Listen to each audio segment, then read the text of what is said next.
Hello, YouTubers, and welcome back to another episode of The Grandstand here on the Ohio Patriot Education Network YouTube channel. I'm, as always, your host, AR, the Ohio Patriot. And for today's episode, we're going to talk about why Ohio Democrats are now showing that they are not only gun grabbers, but also just straight-up hypocrite douchebags as well, for that matter, who need to be thrown out of the General Assembly on multiple reasons, multiple fronts, etc. First and foremost, obviously, being for deprivation of of law is what it is when they're trying to literally grab guns. The second being the fact that they are actively and openly committing these various misdemeanor crimes during hearings and testimonies. Specifically, you, Daniel Troy, should be at the top of the list right now for being tossed out for deprivation of law and being arrested for that because you actively tried to push for universal background checks into HB189 today during the House Means and Ways Committee. And what is the House Means and Ways Committee slash HB189 is what it was? Well, the Means and Ways Committee is some finance committee, basically is what it is there in the state of Ohio here. House Bill 189 specifically would do away with taxation on guns and ammo in the state. And of course, what did Daniel Troy ask Al Castrona, another state rep? Obviously, Daniel Troy being the ranking Democrat member on the committee there, and Al Castrona being the sponsor of 189, ask if he would have an amendment to 189 for universal background checks, and then claimed about safety and stuff like that. Let me ask you this question, Daniel Troy. Are you a fan of Adolf Hitler? Because it sounds like you're a motherfucker, since you're trying to push literally Hitlerian gun rosters, you fucking cunt. Seriously, dude. Like, I am so sick and fucking tired of you Democrats in the State House, dude. Because you openly do this shit all the fucking time, and the Republicans in power right now don't have the goddamn balls to throw you the fuck out of office immediately. There should have been a vote of no confidence on the fucking spot on Daniel Troy. He should have been tossed out the committee and his ass tossed out the fucking General Assembly right then and there within the last hour and a half. It's fucking bullshit, dude. I'm so sick and tired of it. And I even called up my own state rep about 15, 20 minutes ago right now, Reggie Stolfus, and I said straight up, I said, hey, you guys either toss this motherfucker out over this shit, over the misdemeanors he's committing right now for deprivation of law, or guess what? I and the network will do it for you under Article 1, Section 2. Because you just made the top of the list, Daniel Troy. You just made that fucking 25. I think you're already on the 25 list, if I'm not mistaken, before this. For being an oath-breaking sack of shit. You're now number one, motherfucker, after today. And we will make sure in the next 3 months to have your ass out of this General Assembly entirely, motherfucker. You'll be gone by 2024, asshole. Under Article 1, Section 2. Because I will not make my life's mission to remove your ass from office, old man. An office you should never be allowed to hold to begin with because you were already in our General Assembly like 30 fucking years ago, dude. Get the fuck out, stay the fuck out, old man. Seriously. For those wondering who I'm actually bitching at right now, I'm actually going to throw up some photos here. This is a picture of Daniel Troy. This is the douchebag who was trying to push for universal background checks today in pro-2A legislation. What else is Daniel Troy part of? Oh, yeah, that's right. He's part of an actual piece of legislation called House Bill 148 that would allow children to be lured into cars by strangers. Oh, yeah, Daniel. We know you're a fucking pedophile, bro. We know you're a fucking pedo enabler, bro. Like, would it honestly surprise anybody if Daniel Troy was an actual child molester? It sure as shit wouldn't surprise me at all, dude. That being said, he's at minimum a pedophile enabler, if that be the case, because he's actively pushing for legislation in the State House right now that would allow for adults to lure kids into cars. And he's not the only one, too, by the way. There's a lot of first-term Democrats on this piece of legislation, too. So, for those wondering, I'm going to go ahead and stop screen sharing that dude's face, and then we'll screen share the actual legislation that he's on right here, which is House Bill 148, which was made by, shocker, Richard Dick Dialagua, who's another oath-breaking sack of shit from today, who was bitching and moaning about constitutionality and stuff like that today. Yet you wouldn't know a fucking thing about the Constitution, Dialagua, if it literally walked up, fucking Constitution, and bitch-slapped you across the face, motherfucker. Because that's the problem with the Democrats. You oath-break every fucking single day that you're in office, dude. And to sit there and have the audacity to claim, like, oh, exempting stuff from taxation is not the government way and stuff like that's what this fucking asshole's whole argument was basically. Was, oh, we shouldn't exempt guns and ammo from taxation because it shouldn't be the government's job to do that with constitutional rights. Fuck you, dude. You sacks of shit, bro. Every fucking single day, you Democrats in the Democrat state, that are part of the Democrats, you people who are part of the Democrat Party in the Ohio State House, every single fucking day, right now, there is minimum at least 7 to 10 bills currently in the General Assembly in Ohio that are all anti-gun, from ERPO/red flag laws to universal background checks to safe storage laws, etc., down the line. Magazine bans, all of it, dude. You motherfuckers on a daily basis push for unconstitutional gun grabs, for things that directly break the Second Amendment of the Constitution, something you have no legal right to attack, sir. But you continue to do it. Why? Because you're not being thrown the fuck out of office on the spot for deprivation of rights of law. Because deprivation of rights of law is only a misdemeanor crime, when it should be a felony. Not only the state of Ohio, but every single state in this country right now. It should be the highest level felony, seeing as the various crimes for deprivation of law is anywhere from 1 year and 1 day in jail, so 360 days in jail, 10 years in prison, life imprisonment, or the death penalty, depending on severity of the crime. And those first three, by the way, I should say the first two, actually, because obviously life imprisonment would automatically disqualify from holding office then. Yeah, if you're actually indicted legitimately on deprivation of rights of law is what it is, you can never hold an office ever again in this country. Period. You're done. You're done. You're gone. And that's the problem right now. We're not holding these fuckers' feet to the fire. We're not doing what needs to be done to kick them the hell out of office. And Dialagua is another one of these motherfuckers who is legitimately a first-term rep, dude. Now, granted, Daniel Troy is technically a second-term rep for, like, the second time around is what it is now. But yeah, Richard Dialagua, he's a scumbag who's been there just as one time now. And I think his whole entire thing was that he basically got in there by basically being, like, a city councilman for some other stupid-ass, like, Democrat-run hell pocket there. And I'm actually going to bring up a picture of Dialagua right now. This, honestly, dude, I'm going to tell you right now. Knowing how many illegal aliens are in our state currently right now, from Obama pushing them on us to under Kasich to everything else like that now, and the open border systems and everything else like that right now, dude, I would not be the least bit surprised if Richard Dialagua was actually direct tied to the cartel at this point and made his way to the state of Ohio, honestly, dude. Because that's the thing. There are people in border states right now, like Arizona, New Mexico, etc. right now, who are state reps, state senators, all that stuff like that, dude, who are either cartel bosses legitimately, or they're like 2 or 3 people under the cartel boss, and they're like middlemen in the cartels is what it is. So, I don't know. You guys tell me. I'm going to bring up a picture of Richard Dialagua right now. You tell me, does this old guy right here kind of look like he could be a cartel boss to you guys? Or some kind of cartel member for that matter? Like high-ranking dude in the cartels? Because I think he could be, honestly. It would make sense, truthfully speaking, dude. Especially given that last name. And it makes sense why you would want to disarm Americans and stuff like that, dude. It makes sense why you Democrats want to disarm the people here in the state of Ohio.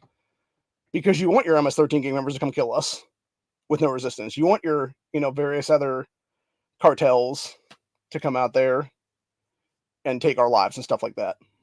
Or be able to abduct our females in the state. I mean, hell, you look down there in Columbus, dude, every single day.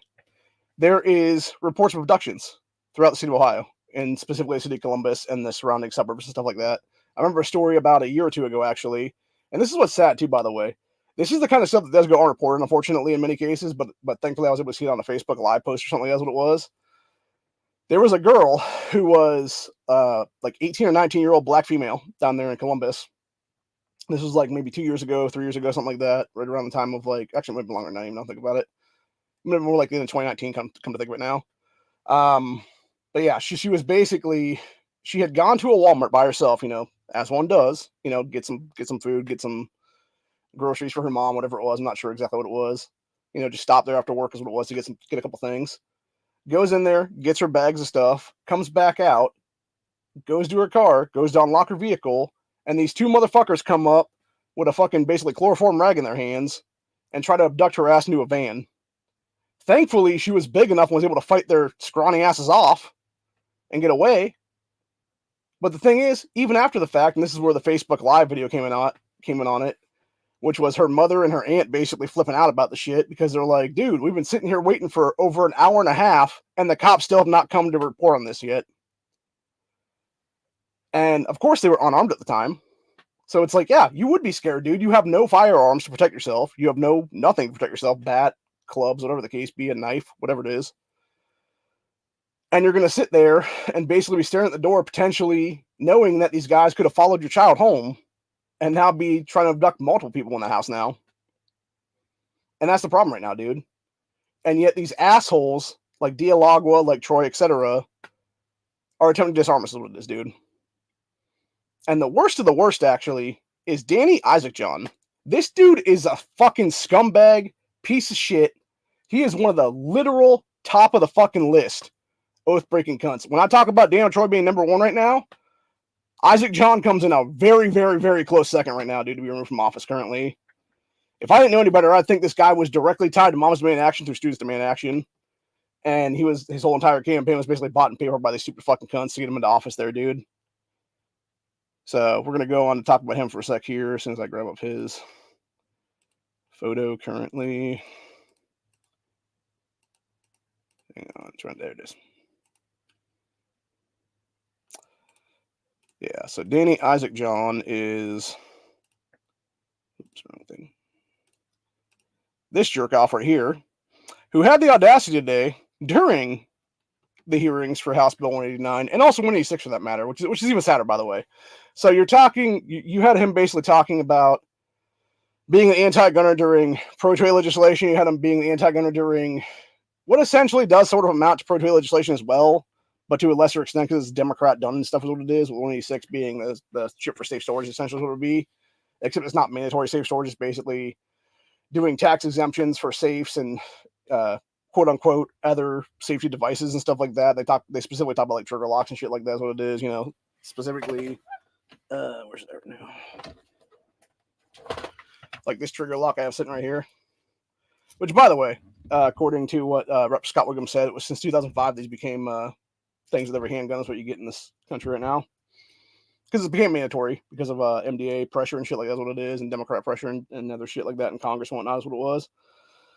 So what's interesting was you had Dani basically bitching and moaning during 189 about like, oh, but gun violence this and gun violence that. It's like, it's not gun violence, you fucking ass clown. And in many cases, it's actually gang violence. In many cases, as Darnell Brewer, one of the co-sponsors to 186, can attest, being a very large black man, it's the black teens in his community killing each other. It's them going out there and being gang initiated, and the gang initiation is to go kill somebody with an illegally obtained firearm. Something that, by the way, I forget if it was, I can't remember if it was Wiggum that pointed it out or if it was Roden McLean that pointed it out today. I think it was Wiggum, who said about how you basically have a 10-year-old take I think it was like a pair of bolt cutters and essentially like cut through one of these gun locks, which I think it can actually. I mean, it's not that big at all, dude. Like you can literally just pop through this is what it is.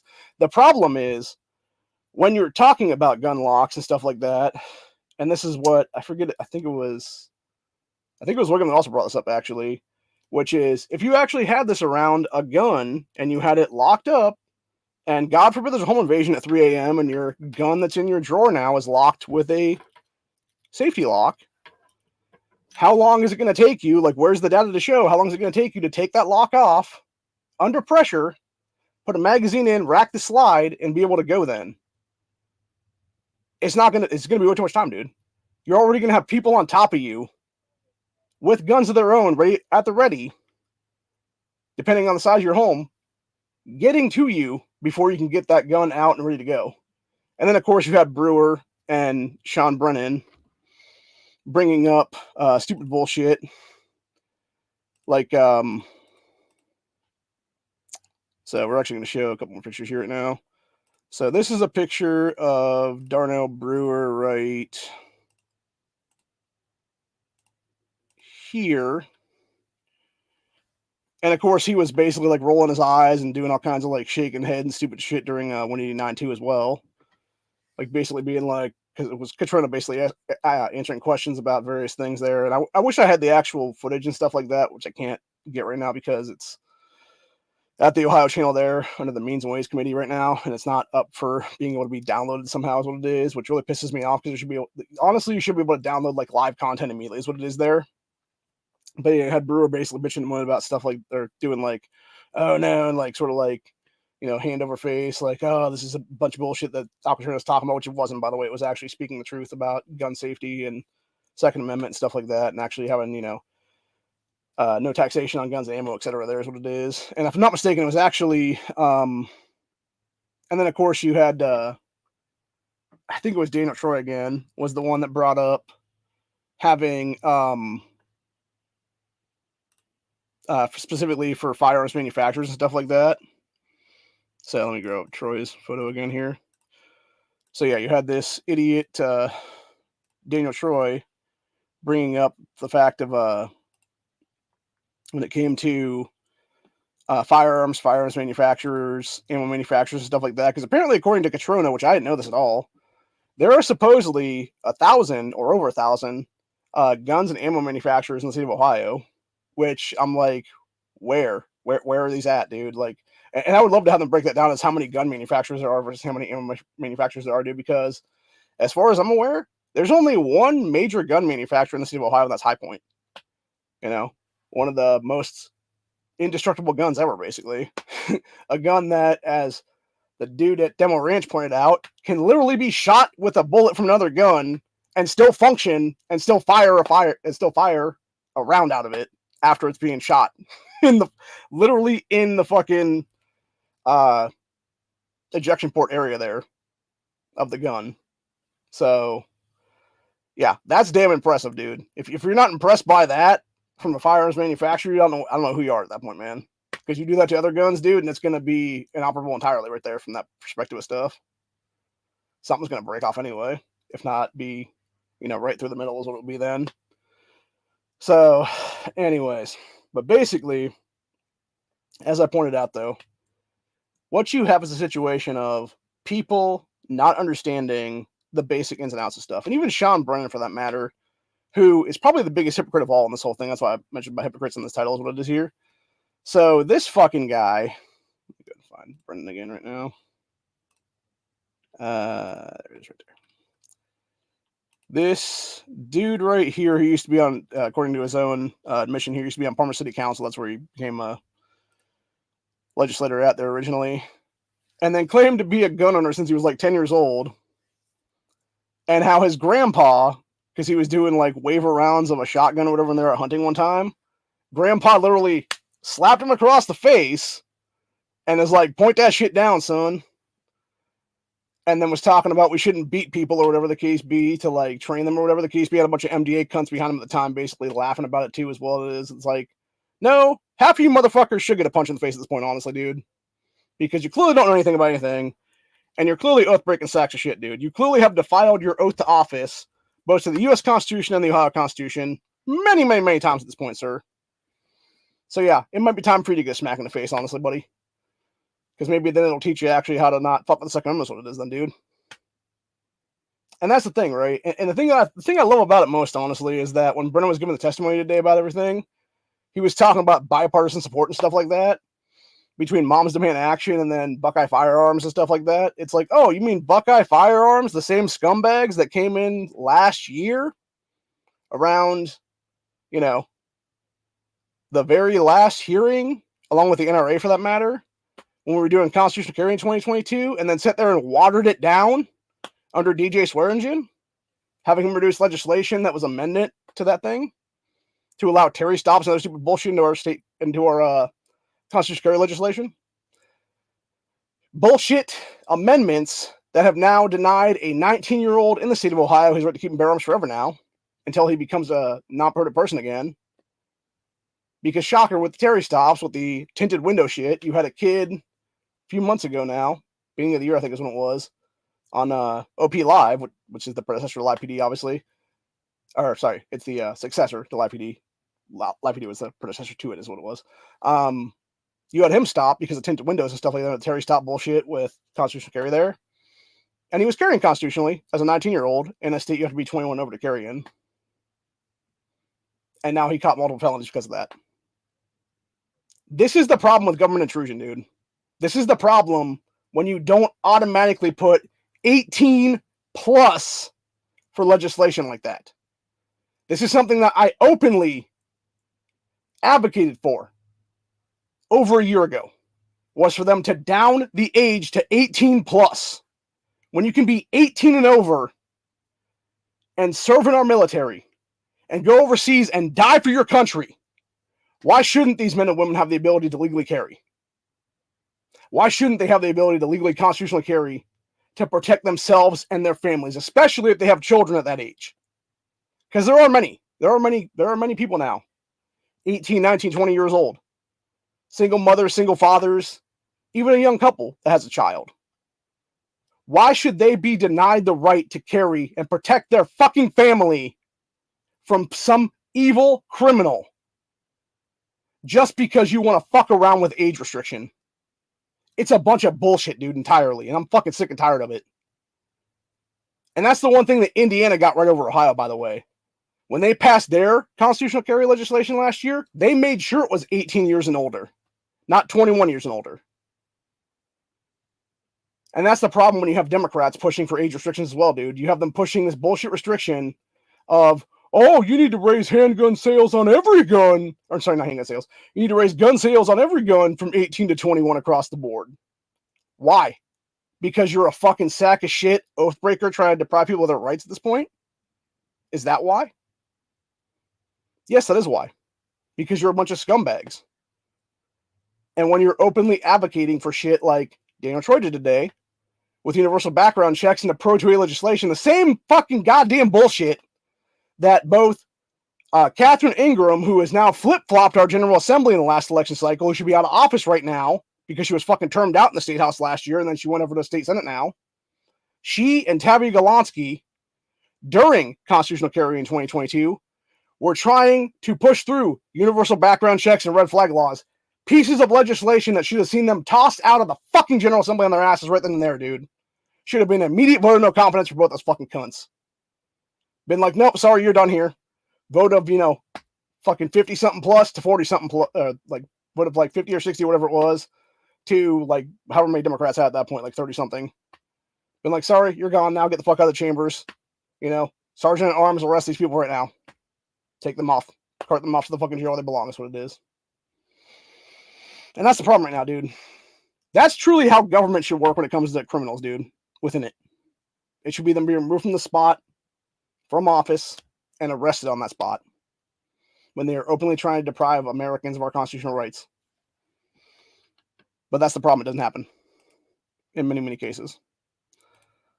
But yeah, so Brennan was bitching and moaning about random stupid shit, what it was. And then Isaacsohn had the audacity to be like, oh, I'm going to ask this to you just like I asked the other people about the thing. And it was basically like him going off on this whole like retarded ass tirade of like being an anti-gun little fuckboy is what it was.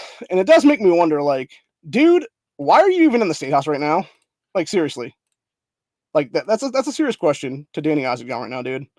Why are you even in the Ohio Journal Assembly right now, dude? When you should have been kicked out already for oath breaking, for deprivation of criminal laws, etc. There's what it is. You are a scumbag, sir. You are a fucking child. You are a fucking man-child. I'm going to call you what you actually are. You're a grown-ass man who acts like a fucking 5-year-old to be like, and this is why we should be a bunch of activists and do away with people's gun rights.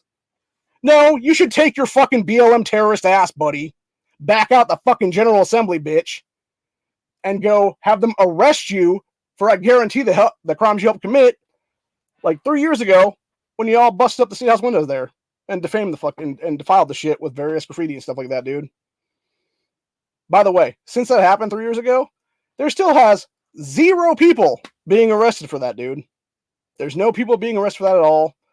Nobody having felonies put against them for causing hundreds of thousands of dollars to the Ohio General Assembly's state capitol. A state capitol that we, the taxpayers, by the way, had to fund to replace those windows, et cetera, and stuff, as well as fund the ability to get cleaners and whatnot to remove all the graffiti off of various statues within the various buildings they broke into, was what it was. But yet not one person in 3 years has been identified, with multiple cameras everywhere, by the way. But yet, January 6th happens at the federal government buildings, and now they have everybody and their brother on video there. Years later, fucking with their rights. Most recently, Liberty Safe giving the fucking safe combination to the scumbags of the FBI. to illegally obtain the firearms of some guy that had some BS warrant put out against him, is what it was, because some activist fucking judge signed off on it. And yet, these are the same safes, by the way. These are the same biometric safes that Darnell Brewer and Sean Brennan are trying to push for right now. Darnell Brewer and Sean Brennan, who, by the way, I'm going to point this one out right now, because this also has to do with Dani Isaacsohn and a few other people too, for that matter, that were part of this hearing today. Brewer, Brennan, Isaacsohn are all part of one of the most unconstitutional pieces of legislation pushed forward this General Assembly, being House Bill 170, enact extremist protection orders, aka red flag laws. You three individuals, Brennan, Isaacsohn, Brewer, are some of the biggest pieces of shit who should be red flagged right now. Red flag laws, which, by the way, you oath-breaking sacks of shit, break almost every single amendment in the Bill of Rights, not to mention the 14th Amendment of the Constitution for due process, so that some piece of shit cop who has a vendetta against some random citizen, maybe, I don't know, a First Amendment or Second Amendment auditor for that matter, for those who don't know what that is, by the way. First Amendment auditing is basically going out there and, showing that you can have the right to free speech and stuff like that in certain places, or whatever the case be, is what it is. And it's basically, in a lot of cases, sort of what Second Amendment auditing is too, for that matter. With Second Amendment auditing being usually carrying a gun with you at the time and going to like a random place, and, cops get called or whatever the case be. The law better than they do in many cases, what it is. And sad part is, in many cases, both 1A auditors and 2A auditors, for that matter, they're mostly looking for a payday, is what it is. They're trying to basically get the cops to do some shit and deprive them of their rights, whether it be through a false arrest or whatever the case be, or, just trying to jack them up and detain them illegally, is what it is there, so they can see the shit out of the police department, is what it is then, which, by the way, does nothing to actually get rid of an actual oath-breaking cop, is what it is at that point. What it does is, when you're suing, the police department, the city, etc., at that point, all it falls back on is the taxpayers, and the taxpayers paying your, payout, is what it is there. That's the problem right now. Where in reality, if you're going to do stuff like that as a law enforcement officer in this country, and you're going to try to deprive somebody of their rights like that because they actually know a lot better than you do, and you're trying to fuck with them, is what it is, with false arrests and stuff, that should go right to your pension, dude. It should be them taking your pension in that lawsuit, is what it is. And the same thing with the police department, for that matter. It should be sort of defunding a police department up to a little bit of extent there. Whether it be having to sell off a cruiser or whatever the case be there to pay for that lawsuit payout, is what it is. Then not put that money back on the taxpayers, what it is there. So, and of course, going back to that douchebag Daniel Troy again, he was trying to push for the fact that you had he didn't want taxation to go away from guns, ammo, or safes, for that matter, because, especially guns and ammo is what it was, because he knows how much is actually being taxed on guns and ammo is what it is in the state. Because his whole thing was like, oh, we're already doing away with like various taxation on other stuff here, and we could totally use this taxation on guns and ammo to fucking have our coffers be refilled and stuff like that. It's like, and really what he's trying to say is his own paycheck, for that matter. And it's like, fuck you, Daniel Troy. You should be stripped of every fucking dollar you've been paid this year and last year and all throughout 2020 and 2021 General Assembly, by the way, buddy, when you were in that one too, for the oath-breaking sack of shit stuff you done, douchebag, and be arrested.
Sorry about that. Internet dipped out on me for a minute. But yeah, you, Daniel Troy, should have every dollar taken away from you that you've been paid in various taxpayer money for your job is what it is, since you've really not done any job at this point except try to fuck over 2A rights in the state, and also kill kids for that matter in the womb, etc. As well as, obviously, as we pointed out earlier, with what was it, House Bill 148 or whatever it was there, where you were trying to help lure kids into cars of various strangers. Yeah, very predator shit, by the way. And something that a good state rep, being Josh Williams, called you out on there, buddy. Is what it was a while ago when that happened. But anyway, yeah, you should have every last dollar you've earned in income through Ohio taxation for your paycheck being stripped from you and being put into a coffer, so that we can take it back and use it for our own means, whether it be buy groceries or buy guns, whatever the case be, ammo, etc. So anyway, but yeah, it's a bunch of shit, dude, entirely. And that's a big problem right now when it comes to shit like ERPOs, etc. there, dude, which I know Daniel Troy isn't technically on right now, but I guarantee you, if he had been there that day, he probably would be on them, actually, because I think he was on them last year is what it was. And that's the thing with Democrats, too, by the way. You don't have to have every single one on a piece of legislation like this to know that they're all behind it, because it's mostly the biggest oathbreakers of all that are the ones actually on it, specifically when you look at, other people that have been flip-flopping our General Assembly in the past year or so, which is pieces of shit like Steve Thomas, who was turned out of our state Senate last year, and then got into our state house this year, and became a co-sponsor with Michelle Grimm on ERPOs. And then, of course, you got Abdulli, the Somali piece of shit terrorist in our state house right now, as well as her buddy, Ismail Mohammed, who both should never be in our state house ever, for that matter, because of the fact that they are Islamic terrorists, is what it is. They have direct ties to the cult of Islam. And not to mention the fact that they also should never be allowed to hold office in this state or this country because of the fact they are foreign nationals. They're not U.S. citizens, period. Then we got Rachel Baker, who I know for a fact is an MDA plant in our state house. Sean Brennan, who we talked about earlier, and actually have a picture of, if we can pull it up here again.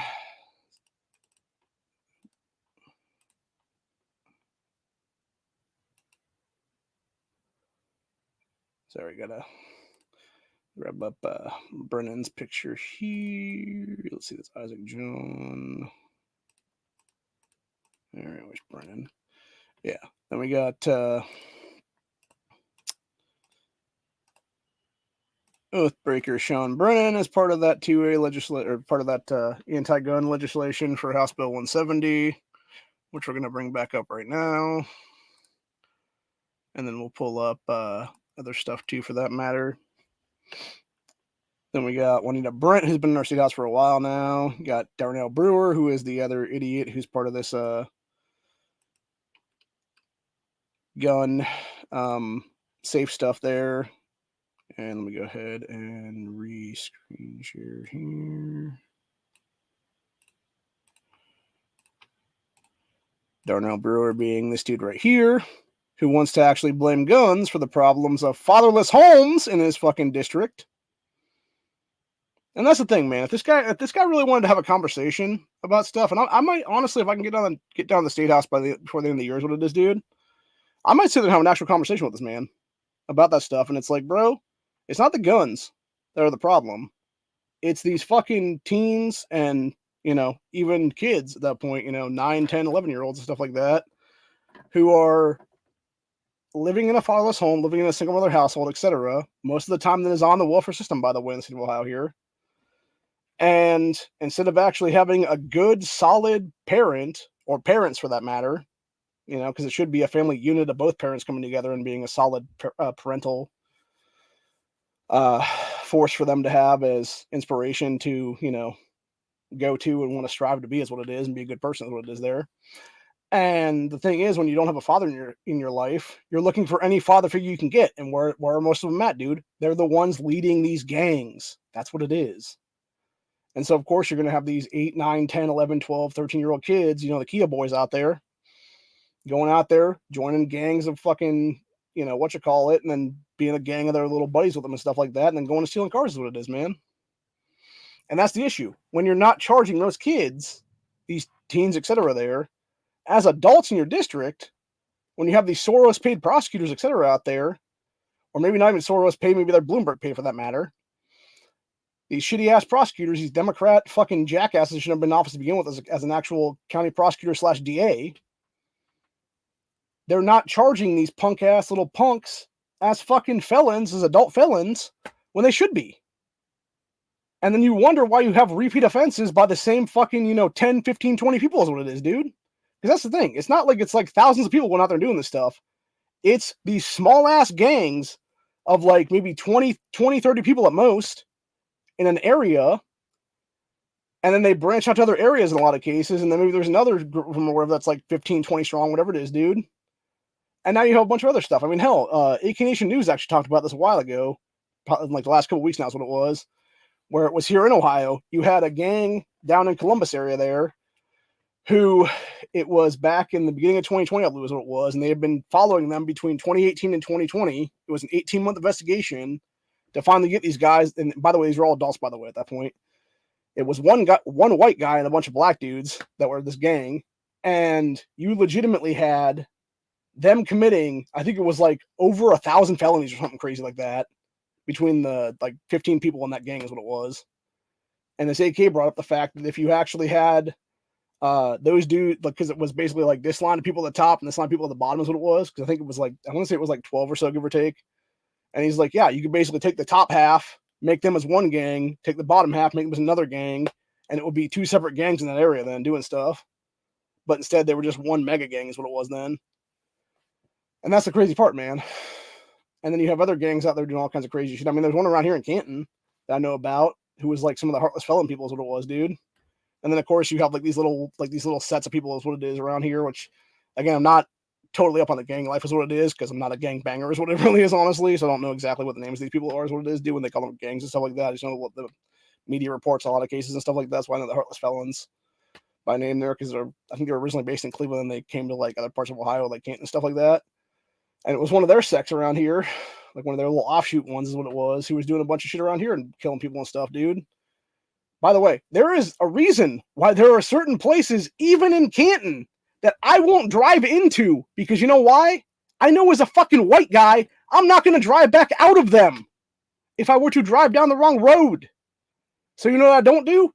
I don't drive my ass into Section 8 housing areas and stuff like that for a good reason. Because I'm not going to leave alive. That's why. Legitimately. It's like that movie Training Day when you had Denzel Washington take Ethan Hawke into the one place that was like a super ghetto is what it was there, dude. And everybody's just like eyeballing Ethan Hawke like they're going to kill his ass. Like, yeah, that would be me dying in that fucking place, dude. Because I would say the wrong thing or look at the wrong guy the wrong way or whatever the case be. I'm just like looking at somebody and it's like, they're just like, oh, you fucking eyeball me, boy, or whatever the case be, and just shoot my ass for no reason at all is what it is, man. So, thinking I was giving like a stink eye or something like that's what it was, man. Or mean mugging him or whatever the case be or whatever they want to call it now. So, But, yeah, it's ridiculous is what it is, man. Entirely. And that's the problem right now. And, you have these people that will sit there and do all kinds of felonies and stuff like that until they're arrested eventually. And then, of course, most of the time, they get a slap on the wrist from some random DA, some random county prosecutor and stuff like that. And now you're back to fucking square one and having that gang or that, gang leader, whatever it is, on the streets again is what it is. Which, like I said this before, you have to, if you're going to do stuff as law enforcement in this country, you have to deal with things in a two-step process that is basically step one, step two, almost immediately thereafter, where it's literally like sort of a shuffle almost, where it's like step one, step two, where you would take out an entire gang from an area, and instead of leaving that vacuum void there for other gangs to fill and stuff like that, you immediately replace it with a good community again, is what it would be then. You have leaders ready to step up and be community leaders in that area and make that a safer community is what it would be then. And that's how you deal with a lot of crime in this country. That's how you deal with a lot of so-called gun violence in this country, is doing that stuff. But unfortunately, that's not, what pays the bills. That's not what MDA and other terrorist organizations out there who are anti-gun fuckers actually want us to do is what it is, dude. And I guarantee you, and what's funny to me too is that you had Brennan. This is why I actually want Brennan removed from our state house too, by the way, today. Because this motherfucker had the audacity this afternoon when he was pushing for the safe storage stuff. He was discussing gun locks he was given by, I think it was the Parma cops or whatever the case be, which, by the way, is all bought and paid for by our tax dollars, what it is, man. So it's not free anything, asshole. It's literally paid for by the taxpayers in the state of Ohio is what it is, you jackass. But yeah, this dumb little bastard had the audacity to sit there and try to claim that he was not trying to bribe state officials by handing them free gun locks because it didn't meet the $75 threshold to put on your taxes and stuff like that. The fact that you even made a joke out of that, buddy, and got people to laugh about it, is everything wrong with this whole thing right now, dude. Because that says to me is, just like Allison Russo, you, Sean Brennan, have taken direct bribes from Moms Man Action that we just can't prove yet. Just like that dumb cunt Allison 2 May ago, May 2021, took that fat ass envelope full of cash that was clearly full of cash from MDA members at the House Oversight Committee for constitutional carry hearings that day. Just like her ass took that, put it in a purse there. We know damn well you did the same thing at some point, dude. You just haven't been actually filmed on camera doing this, what it is. And that right there shows a fucking... shows to me the intent that you're trying to do that shit, dude. And the fact that you're making jokes about bribing state officials and stuff like that, dude, like, yeah, that alone, there's no joking matter about that, buddy, when Ohio is one of the most corrupt states in this fucking country right now when it comes to political corruption here.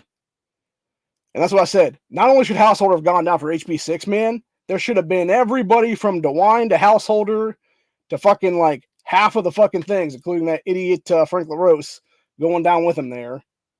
And then you should have had a whole bunch of Republicans and a whole bunch of Democrats also going to prison with him, including Catherine Ingram and Casey Weinstein, by the way. You know, Casey Weinstein, the motherfucker, he hooks himself in 2019, a month after I was fairly swatted. I was fairly swatted August 2019. This fucker committed hoax on himself by putting tyrant memes in his mailbox in September 2019. So, anyway. But, let's see, where was I at now? Oh, yeah, that's right. I was reading off the names of this, the assholes on the ERPO. Here's what it is. So you got, like I said, Michelle Grimm and Cecil Thomas being primary sponsors of it. You got Abduli, Baker, Brennan, Brent, Brewer, who was the big black dude there, who was all about, you know, doing away with taxation of safes and stuff like that and storage devices. Richard Brown, who shouldn't even be national guest anymore because he definitely cheated his way back into office in 2022. Elliot Forhan, who's another one of these pedophiles who was actually part of the child luring legislation. Tabby Golonsky, who I'm pretty sure is also on that legislation. Tabby Golonsky is also a BLM terrorist for that matter because she has direct ties to the Black Lives Matter hate group and has repeatedly called for disarming the cops when it comes to actually having less lethal options, including tear gas and stuff like that to bust up riots and shit. And that meanwhile wants to turn it around less than 6 months later because people have, attention spans of goldfish these days. Wants to turn around about 6 months later and be like, oh no, we totally want to fund the cops now with various things, except it wasn't what she actually was trying to take away from them before that is what it was. So yeah, she's totally hypocrite, is what it is. Because on one hand, she wants the cops to be disarmed of less lethal stuff, yet on the opposite hand, wants them to be the ones enforcing red flag laws, universal background checks, etc. there to fuck over people's rights is what it is. So it's like, you can't have it both ways, you tyrant cunt. You can't have it both ways to put your jackbooted thugs fucking boots on their necks on one hand, and then meanwhile take away their ability to deal with actual terrorists on your side of the fucking aisle, being Black Lives Matter and Antifa, etc. There's what it is, doing, various rioting and stuff in this country in the past few years now. And they're going to do it again, obviously, in 2024 for this election cycle coming up now. So anyway, of course, we got Dani Isaacsohn on here. Mary Lightbody, who's one of the stupid cunts who was trying to give Amy Acton, ex-health director and total criminal, should be investigated and arrested for harm to humanity in this country. Trying to give Amy Acton her own day. Beth Listen, who's known as anti-gunners forever. Lauren McNally, who's one of these first-term reps, who's an anti-gunner. Thinks she has direct ties to Moms Man Action too, just like Rachel Baker does. Adam Miller, who's a known anti-gunner sack of shit. Joe Miller the same way. Jessica Miranda, who's a mega cunt, who should have been tossed out of office in this last election cycle, but unfortunately she barely got back in. I'm pretty sure, just like Richard Brown, she actually probably cheated her way back into office, honestly. Then we got Ismail Mohammed, who, just like Abduli, should not be in our state house at all. And if they actually had one county, one rep laws on the books right now, both of their bullshit seats down in the Columbus area / Franklin County would be null and fucking void at this point. And you would have them basically facing off against Allison Russo. I want to say Adam Miller's district was down there too. So you'd have those 4 idiots facing off against each other, and then like about 4 or 5 other Democrats too, trying to face off against each other in a primary to see which one of them would actually go up against a Republican then. And we'd have one Republican seat there that would be most likely in that one area. So you'd have like a couple Republicans in the actual like various suburbs that are kind of red right now. facing off against each other, and it would be probably like two. I'm guessing honestly, it'd be about 2 or 3 Republicans facing off against each other in random suburbs in outskirts of Columbus. There is what it is, facing off against like 9 to 10 douchebag Democrats in primaries. So you have Democrats facing off against each other, like 9 to 10 of them is what it would be. Then you have like 3 or 4 Republicans facing off against each other for a primary there, and then it would be those 2 people in the General Assembly, or not General Assembly, those people in the general election for that seat in the General Assembly for Franklin County is what it would be then for the one county, one legislation. It would be then if it actually became law. So anyway, but anywho, we got Phil Robinson, who's another one of these asswipe Democrats who has in the past 4 years now has openly been part of either universal background check or red flag law legislation as a primary sponsor. And we got super cunt oathbreaker Allison Russo is obviously number 1 on the list here. She's one of the 24 right now. And we got Mike Skindell, who is the piece of shit grown-ass man who's in his 50s, I believe, if I'm not mistaken, or maybe even 60s for that matter, who had the audacity to throw a fucking hissy fit last year when they were trying to pass legislation to stop trans and girls' sports is what it was. Bride Rose Sweeney, who's another one of these super pieces of crap is what it is. She actually primaried another one of the Democrats out, which was when their districts were combined into one base, is what it was. Terrence Upchurch, who I can't remember if it was Terrence Upchurch or Cedric Denson, who was the one who was caught doing multiple OVIs, being high behind the wheel, and still is in our General Assembly after the fact, which neither one should be at this point, honestly. And then finally, he looks for himself, Casey Weinstein was the last jackass on this legislation. But if we actually look at the legislation, let's look at who has actually on this right now, though, if it's all 24, if it's more than that. So let's see, 1, 2, 3, 4, 5, 6, 7, 8, 9, 10, 11, 12, 13, 14, 15, 16, 17, 18, 19, 20. Okay, so there's only 24 right now. But that's the thing, right? It doesn't matter if Daniel Troy is on this or not. You know for a fact if they actually got red flag laws across the board for the votes and stuff like that right now, 100% that guy will put his name to it is what it would be, man, as one of the co-sponsors. Like I said, many of the times what it is when you have like a bunch of numbers of that, like that is what it is you'll have them walk around to like some various caucus or whatever it is. A lot of them are part of it, what it is there. And you'll have them basically be like, hey, who wants to sign on this right now? And you have like 10 people sign it immediately is what it is there. And the problem is it might be something like today where you had, the House Means and Ways Committee there, and you had Daniel Troy being a ranking member there for the Democrat Party. And it was something where they were doing maybe legislation today, even for that matter, to be anti-gunners and stuff like that. And if they had done like right here with the ERPO stuff, if that had been like legislation that they were trying to get signed on today, is what it would be or something, whatever the case be there is, you wouldn't have Troy be on that either for that matter then, because he wouldn't be able to be signing it then, because he'd be in chambers doing actual legislative stuff for hearings at the time. And I think that's probably what it was at the same time before that is what it is. It's not that Daniel Troy's not an anti-gunner sack of shit, dude, because he totally is. Obviously, he's proven that today because he was trying to push for amendments putting universal background checks into legislation that would do away with gun and ammo taxation. Are you fucking kidding me? You fucking cunt. Like, again, I am so over this fucking guy, dude. And I'm going to find out exactly where Daniel Troy's actual area is there, because if I'm not mistaken, I want to say he said it represents places kind of conservative is what it is there. And if that be the case and his district is semi-conservative, dude, like, guess what, motherfucker? There's going to be a huge uptick in people I'm going to contact up in there to be the ones leading the charge to get signatures to fucking throw your ass out of office under Article 162 of the Ohio Constitution, bitch. Because enough is enough of this shit, man. You have no business being in office anymore, dude. And I guarantee, if you look at where Brennan and Brewer's districts are too, for that matter, because it's both in Cleveland area there too, for that matter, just like Daniel Troy's is, if I'm not mistaken, all 3 of these fucking guys, if we again had one county, one rep, they would be having to primary each other in a primary for one of them to get into the general election to actually possibly get into office then. It wouldn't be 10, 11, 12 idiots up there in fucking Cleveland area, dude, in Cuyahoga County. It would be one. And this is the problem when you have 30-something Democrats in our state house right now, because they come from like 3 to fucking 6 different areas. Legitimately, when you look at the actual maps where the districts are, dude, you have Cuyahoga County, it's like 11 or 12. Franklin County, 10 or 11. I believe it's exactly 11 is what it is. Hamilton County, like 10 or 11 down there. Fucking Toledo has like 6 or 7. Trying to think where Dayton's at right now. That has like another 4 or 5 there, et cetera, et cetera.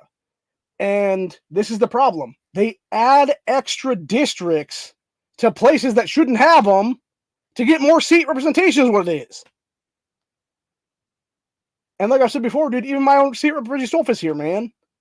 This guy didn't beat anybody in the last election cycle because this area is so gerrymandered red. But that's the problem. So are so many of these Democrat districts, like the one Allison Russo represents right now. It is so gerrymandered red, it's a one-horse race. Or sorry, so gerrymandered blue, it's a one-horse race for Democrats is what it is. Same thing with fucking Dontavius Jarrells and Latish Humphreys in districts 1 and 2 down there in Columbus. It was single individual races in both a primary and a general election. There was never anybody to beat them in those general elections, dude, or primaries for that matter. So they basically skirted through without ever beating anyone for office. Sorry, your district doesn't exist anymore because you don't have the fucking ability to actually face off against anyone to justify that fucking seat existence. And it's as simple as that, really. That's the problem right now. And I want to say Daniel Troy comes from another district like that, dude. I don't believe he beat anybody else for that matter last year, actually. And now that I'm thinking about it, I'm actually going to look it up right now just to see if we did or not, because I can't remember if we did or not, honestly. Let's see, Ohio 2022 midterms. Okay, let's go to the Ballotpedia. Okay, where are we at now? Let's see, State House. Here we go. Yeah, right there. Click there.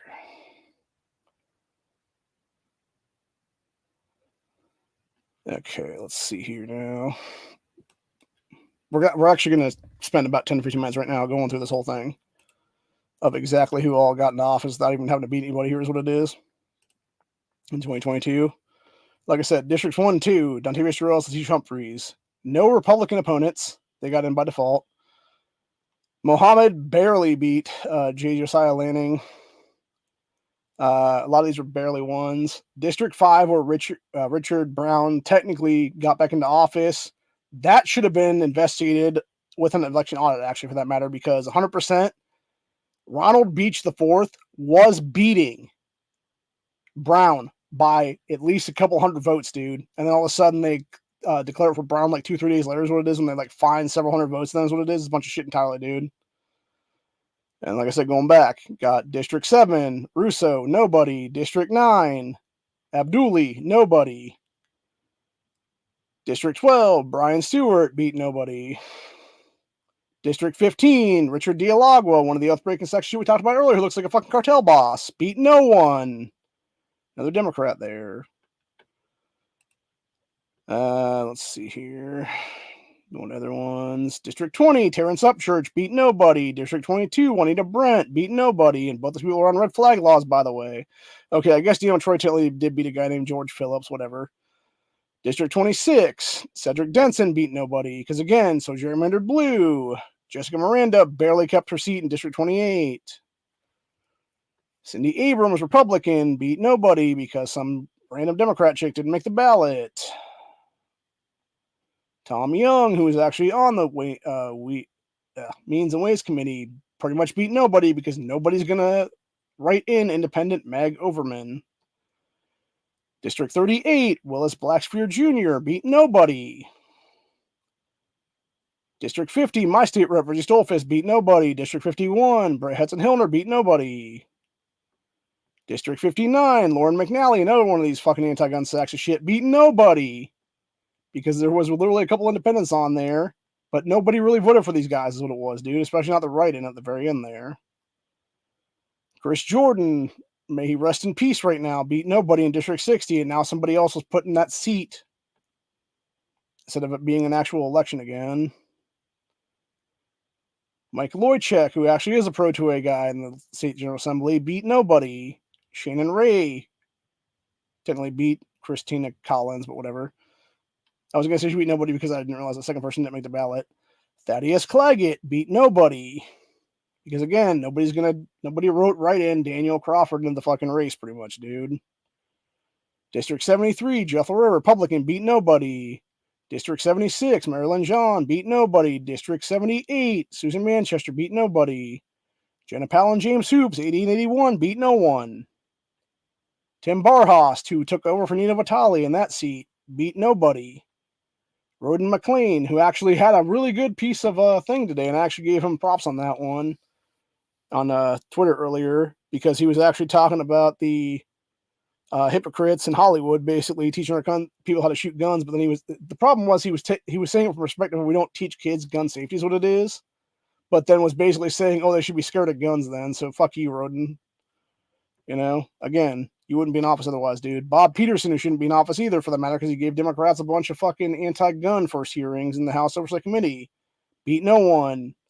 Mark Johnson beat no one. Speaker of the House, Jason Stevens, who scumbagged and fucking had a bunch of Democrats vote for him into speakership, beat nobody. Adam Holmes beat nobody, and Daryl Kick beat nobody. Like, seriously, dude. And I think I want to say I broke this down like almost a year ago now, is what it was when it happened. Like, it was like December of last year, whatever it was then, where I actually discussed like how many Republicans were in there through default, is what it was, how many Democrats were in their default and stuff like that. It's like, it's over 10 apiece is what it is right now, dude. And it's like, there's no reason for any of those seats to exist right now, honestly. Either beat someone else in a fucking primary, at least in a primary, to at least justify you should have that seat is what it is, dude. If you can't beat anybody in a primary, then fuck you, the seat doesn't exist is what it is, dude. And it's as simple as that. It gets redistricted into another fucking person is what it is then, dude. And you have to face off against somebody else, that's what it is there. You know, make these races actually competitive is what it is, man, with one county, one rep, seriously. And again, it should not matter if your county has, 5,000, 10,000 people in it, or if it has like 150,000 people in it, for God's sakes, or even 1 million for that matter. Because some of these districts do actually, if it was one county, one rep stuff, would that be the case? You'd have people like Franklin County, where it's all Columbus and stuff like that. There's millions of people down there is what it is. Or, Calgary County, where Cleveland is at, or Hamilton County, where Cincinnati's at, and stuff like that. Again, doesn't matter, dude. You would actually have a representation, that's what it would be, though. And yeah, some of them might fall to Democrats, but there'd be a lot that would fall to Republicans. And guess what? If we actually didn't have two-party primary systems, which should be done away with anyway at this point, we would have true representation again. You'd have constitutionalists in there.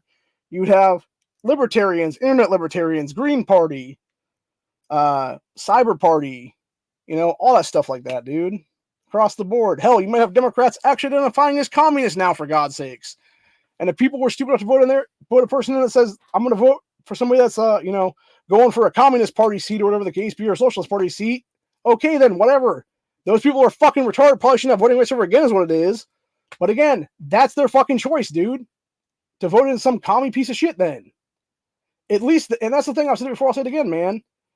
At least then I would actually have true respect for some of these Democrats right now, dude, because they would actually be admitting what they finally fucking are, being communist sacks of shit, instead of sitting there lying to people and be like, I'm a Democrat socialist. No, you're just a fucking socialist, bitch. AOC, Bernie Sanders, etc. Also, by the way, I love that Bernie Sanders came out the other day. I'm going to go from the tirade for a minute here. Love that Bernie Sanders came out the other day and was trying to talk to the UAV workers and stuff like that. For the United Auto Worker people is what it was there. And bitching and moaning about giant corporations and stuff like that. Yet, meanwhile, this fucking cock-sucking clown-ass bitch has taken legitimately millions and millions of dollars in kickbacks from these same corporations and other mega corporations for that matter too, to where the point that he's now a multi-millionaire, has 4 or 5 houses now, legitimately took a big ass bribe from Hillary Clinton and company to literally skirt out in the fucking 2020 election cycle so that Biden can get the nomination. There's what it was. It's so fucking disgusting, dude, entirely. Not to mention the fact that Sanders himself, just like Elizabeth Warren, Cory Booker, Amy Klobuchar, etc., should all been tossed out of the U.S. Senate when they tried to run for presidency back in 2020. Same thing now with pieces of shit like Tim Scott, etc. It's like, nah, dude, you're trying to run for presidency, get the fuck out of the U.S. Senate, bitch. Seriously. Same thing across the board. If you're going to be a sitting governor, like Doug Burgum is there, or not Burgum, Doug Burgum is in North Dakota there, yeah, resign from office to run. Same thing with Ron DeSantis for that matter, dude.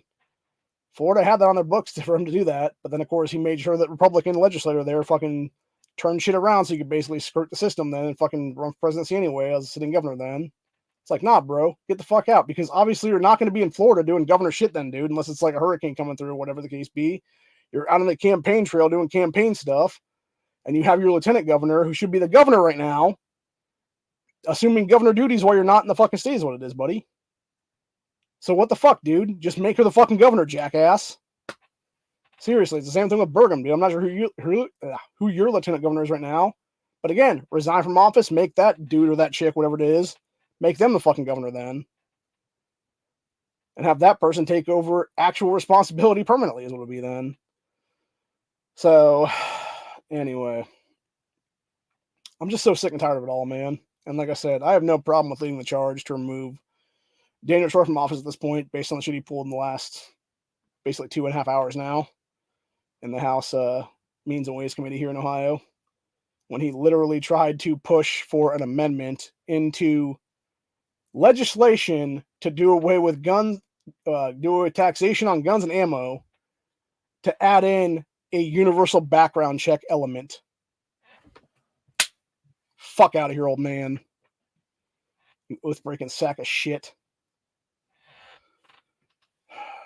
I'll tell you what, honestly, the thing that disgusts me the most is that Alcatraz didn't just step off the ball pit and go up there and smack Daniel Troy across the face right then and there and be like, no, you oath-breaking fucker, we're not going to do that.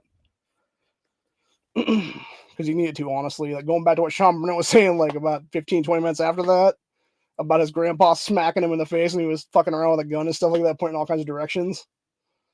It's like, yeah, man, some of you fuckers, you get smacked in the face a little bit, dude. Honestly, need a good old-fashioned constitutional smack in the fucking face is what it is. And I mean that seriously. Dude. I might be laughing about it, but I mean it seriously, honestly, dude. Because clearly you oathbreakers don't understand what your constitution is at this point, man. Because you clearly violate every single day of your fucking lives.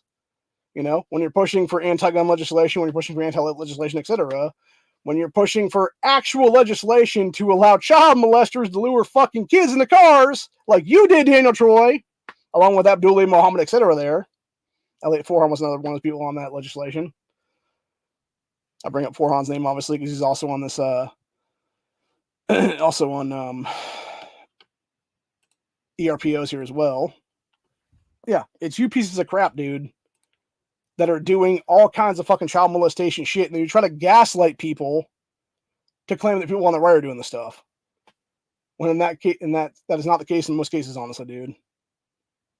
When you look at the background information of people who have been arrested in the past, like, basically year or two now for pedophile stuff, it's almost all Democrat Party people, dude. Hell, there was one here in the last few months, actually. It was what, like 2-3 months ago now, where you had, it was one of those predator people is what it is out there, where it's like the guy who does like the predator catching and stuff like that for people there. He's like a big ass dude. He's got a YouTube channel and stuff like that. He actually had some dude come to him thinking they were going to meet like a 13 or 14-year-old boy for sex is what it was. The dude was a fucking Democrat state rep for Connecticut, dude. And I can't remember if he was an active state rep or if he had just been booted from office in the last year or so is what it was. Like losing an election cycle is what it was there, or whatever the case be.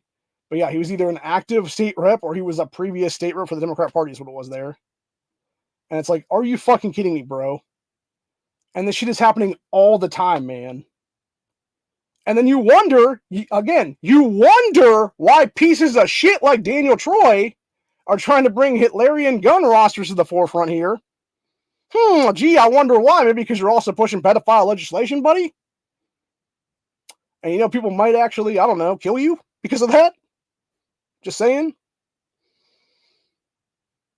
You know, maybe they think you're an actual child molester. So, I don't know, man. But anyway. Just to be clear on everything there, I'm not calling for anything to happen to Daniel Troy. The only thing I'm calling for on Daniel Troy is for him to be removed from office under Article 1, Section 2 of the Ohio Constitution. He needs to be out of office and potentially in jail for deprivation of law. That's it. Not calling for anything else to happen to that man. You know, I don't know if he's a child molester or not, honestly. I don't know if he's a predator or not. Maybe he is, maybe he isn't. Who knows? The entire point of the matter is, though, is that the guy has no business being in office right now. So, anyway. Yeah, I'm just fucking over it, man.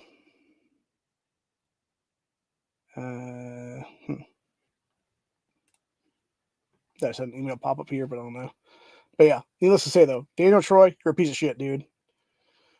We will do everything in our power right now to bring forth articles of removal from the State General Assembly under Article 1, Section 2 of the Ohio Constitution against you in the next 3 months now, sir. You have 90 days left in your career, buddy. It's as simple as that. Other than that, that's where we're at for the day. You could just do us all a favor, Daniel, and just resign from office at this point, honestly, buddy. Same thing with you, Dani Isaacsohn. You oath-breaking fucking anti-gunner.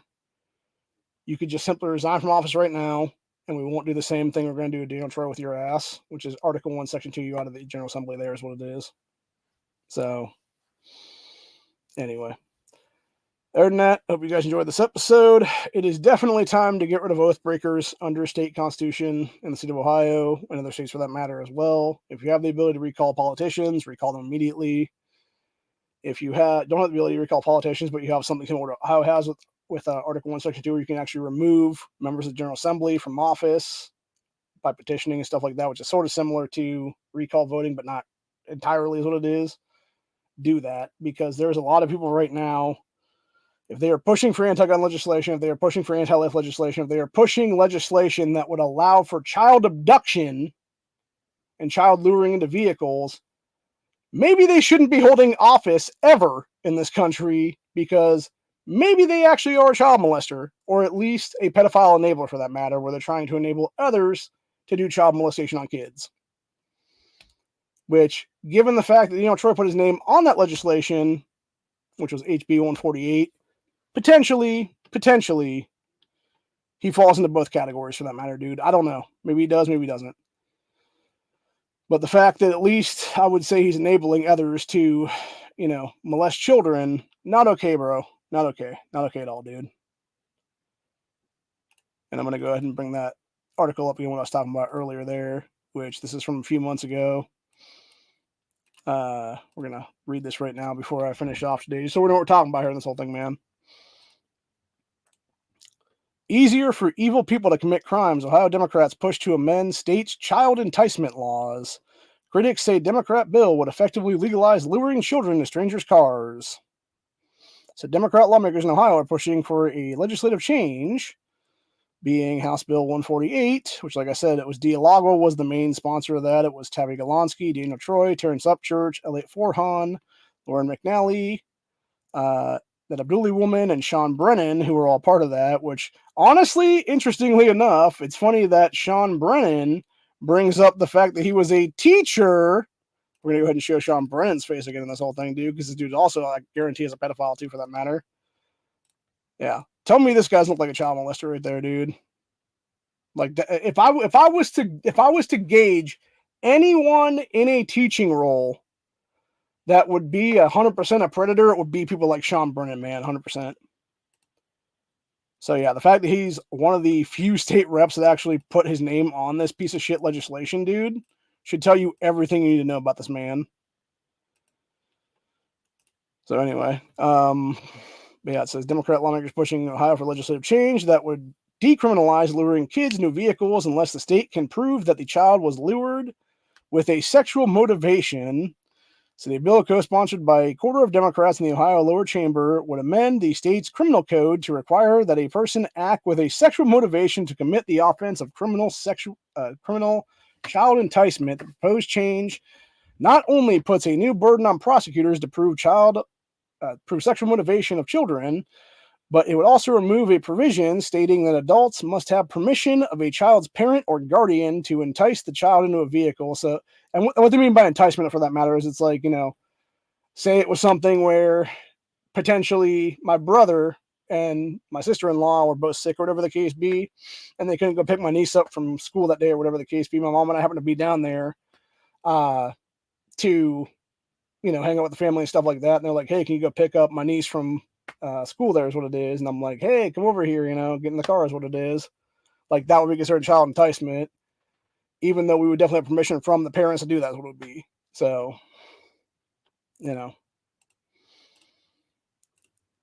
but anyway, let's see here. Where's that now? Let's see. Okay. Yeah, prosecution. Okay. Also, removes provision stating that, so there would no longer be a provision that people would actually have to have permission from a parent or guardian to get a kid into a car then. That's fucking disgusting beyond belief, honestly, dude. It says proposal has turned heads in the Legislative's Criminal Justice Committee, which is now considering the bill. I am shocked and appalled by this legislation, cannot believe any of the 8 Democrat co-sponsors of this bill actually read it before endorsing it, said Josh Williams, a Republican who is in the committee's vice chairman. Josh Williams, by the way, is also one of the Pro 2A champions in the state right now.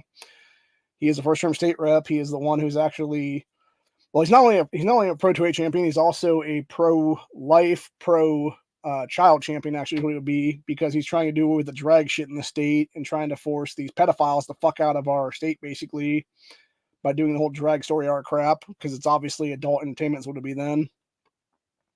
So, I forget what the bill legislation is. It happened recently, actually, here. I have to go back into, it should be here in the last couple of weeks or something, maybe. Let me look up the introduced ones here. Yeah, it should have been one of the ones that happened maybe in the last week and a half, 2 weeks or so, maybe. Okay, let's see here now. Let's see, it's the 12th. Okay, 12th, 11th. Okay, so that was 6-8 back then. So it would be the 12th here then, probably. Establish public schools to employ chaplains. Make changes. Apply Congress, Convention of States. I swear to God, I was here. Now I'm not finding it at all. Huh. I know it was in here the other day, and I can't seem to find it at all. Okay, that's tobacco to minors. Diploma, Self-Defense Protection Act. Prevention of suicide. Okay,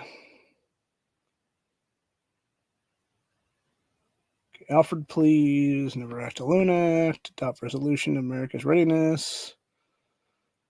Let's see, designate June as Pride Month, because of course Democrats love to do that shit, even though it's already technically Pride Month in June by federal thing, dude. I don't think they've actually introduced it as federal thing or whatever, but it's, been recognized as that forever, dude, is what it is. You don't get to do it at a state level too, jackasses. Yeah, I'm not finding it here. I can't remember what fucking legislation is called now. Whatever, doesn't matter. Either way, that's what Josh Williams is introducing there, is what it is. Is to stop the adult entertainment for kids is what it is there, man. Anyway, so Williams said the additional requirement that the state prove sexual motivation to convict will make the statute far more difficult to prosecute and effectively legalize attempted child abduction. It is unlikely the bill will become law. Republicans control vast majorities in both chambers of the Ohio legislature. The state, once known as the ultimate bellwether, hasn't been politically competitive for several election cycles. No shit, it's been since the idiot Obama took office the second time around. It was 2013, roughly, give or take, so about a decade now, since we were actually ever going to have a Democrat in power again here, is what it is, as governor, or whatever the case be there. It's also been around that time in the last 10 years or so that Democrats have gone completely off a fucking cliff when it came to pushing for anti-life, anti-gun bullshit. And that's exactly why Nan Whaley can go fuck herself in 2022, man. And why she'll never be politically relevant in the state ever again. And why I fucking trolled her ass so hard last year under the network's moniker. And also under Ohio's Firearms Freedom too, for that matter, because I kept going to both different accounts to troll her ass several different times. Because I think she banned me under one of them, is what it was. So, anyway. But yeah. Anywho. Let's see here now. It says there is a consciousness that the state's enticement law is in need of amending. Ohio Supreme Court ruled in 2014 that is unconstitutionally broad and can no longer be enforced. Said, quote, this legislation stems from our local law enforcement being unable to enforce existing criminal child enticement laws because of the ruling of the statute, said Richard Day, a Lagua Democrat and lead sponsor of the piece of shit. Said Josh Williams, however, questions the decision by Democrats to narrow the statute by taking out a requirement that adults have permission of a child's parents before taking those kids in the vehicle, said, "Make no mistake about it, this legislation would make it easier for evil people to commit crimes. It is not criminal justice reform. I look forward to working with members of the Criminal Justice Committee to update Ohio's child enticement laws without eliminating parents' right to press criminal charges against those attempting to prey upon their children," said Josh Williams. Exactly. And that's why I love Josh Williams, dude. That guy is fucking awesome. Like, he's only been in office right now for like 8 months, and he's already getting shit done here is what it is. You know, he's already like an outspoken leader within the General Assembly currently, as it needs to be at this point, honestly, because that's the problem. Like, people need, like, this, the real issue with our General Assembly currently is people need to grow some fucking balls, dude. And that's the problem when you have old, stagnant motherfuckers in there for decades now. Just keep flip-flopping the other fucking side when they're turned out of one side or another. It's like, nah, get the hell out. Let fresh blood come in there and do what needs to be done to deal with this fucking shit, dude. It means removing fucking oath-breaking sacks of shit from the Democrat Party. It means removing oath-breaking sacks of shit from the Republican Party because they're a bunch of fucking rhinos. That's what it means across the board, dude. Wiping the fucking slate clean and starting fresh with 88 new people in the General Assembly because that's how many fucking counties we have in the state of Ohio is what it is. You know, one county, one rep. 88 state reps, 1/4 of that for the state Senate is what it'd be then. You'd have 22 instead of 33 now. Every state senator takes over four counties would it be then. That simple. Go from 132 people to 110. Make smaller government happen for real and do what needs to be done, man. And that is my constitutionalist side. That's my libertarian side coming out. So, anyway. But, yeah. People need to be removed from office, though, in Article 1, Section 2, and it's as simple as that, man. If you're going to sit there and openly advocate for gun control, your Hitlerian ass doesn't need to be in office anymore. It's as simple as that. And that means you, Daniel Troy. That means you, Dani Isaacsohn, etc., etc. So, anyway. Hope you guys enjoyed this episode. Hopefully be back Thursday for Buckshot Thursday. I want to do another thing. I might do it for Friday, actually, now I'm thinking about it for Freedom Friday, because this episode, 298, was going to be about the shit going on with abortion in the state and the whole new issue 1 for November and things like that. But I think we kind of talked about that in 299 then the other day. And then also this past week, also for Freedom Friday, a little bit here and there. So I think maybe I'll talk about it again here, Freedom Friday or whatever, for like a little bit of time, not the whole episode or whatever, but like maybe like 10, 15 minutes or whatever. We'll touch on it. But yeah, Buckshot Thursday will be the next episode on this channel. I kind of want to do a couple two-way scenarios. If Corey's around this time, I want to do stuff with him. I want to bring out some more people to the panel too, for that matter, for this coming week, because if we can get maybe like Honda on, I don't know if he has to work during that time or not, or if he's off that day or whatever. It'd be nice to have him on there because I want to have his take on the whole thing. And then maybe get a couple others too for that matter. So it'd be like Corey, maybe Honda, and then like, I don't think Matt would be available then. I'm not sure if he even want to come on the channel or not. But yeah, it'd be nice to get their takes on things because I want to do some two-way scenarios and stuff. And this would be stuff that's already happening in real life is what it is. And get like their take on like what, from their perspective, like what they would do in that situation is what it is. And some things like that. Because there's definitely some scenarios there that are like two-way related and stuff like that people have gone through their own heads with and stuff. Versus, you know, should you go that way? Should you not go that way? And, you know, depending on state, obviously, even with like castle doctrine laws or stand your ground laws and stuff like that, like you could still be charged potentially if you actually killed the criminal and whatnot. So it all really depends, honestly. So anyway, you know, now I'm thinking about it actually, before we leave today, I do want to check something else out here because given the fact that we have people trying to do away with our state death penalty right now, I kind of want to know which Democrats are on this right now, dude, because if there's some of the same ones on the child enticement thing, it shows you everything you need to know about that one, man. So I'm going to go find that out real quick. Here's what it is. So let's see here. I know I saw it earlier. Let's see where we're at. This is the 19th. Let's see, requirement, homestead, persecution, drugs, ballot.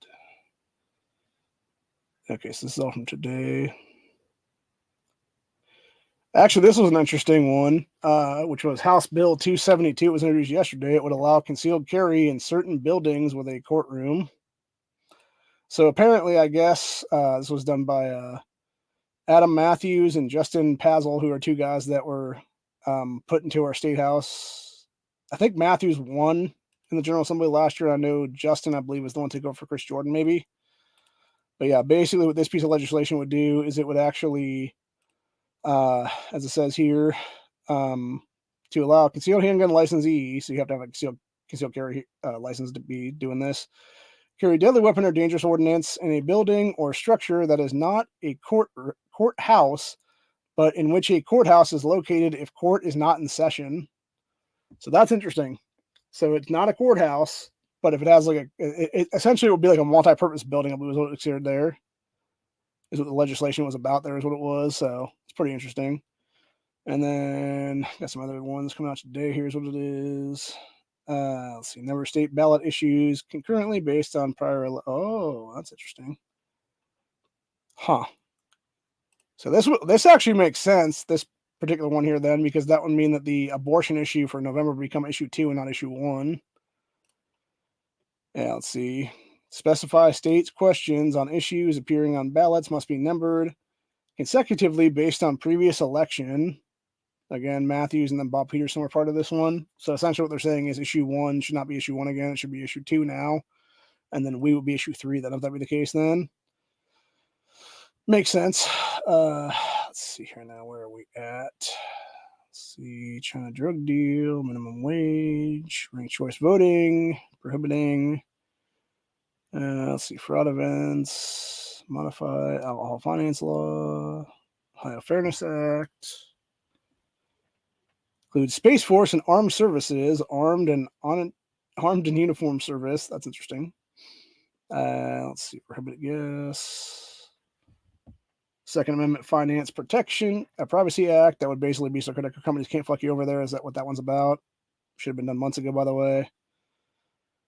Just laziness on the part of them. Let's see. Support amendment to reincorporate personhood, money as speech. Makes sense on that one. That would be saying fuck you, Congress and stuff like that passed before.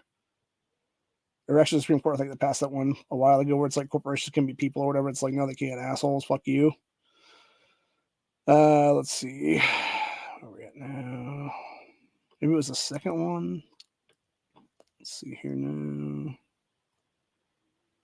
Oregon. Okay, there's Pride Month. Let's see here. Trafficking of persons. Suicide. I swear to God, I was here a minute ago. All right, let's look this up again now.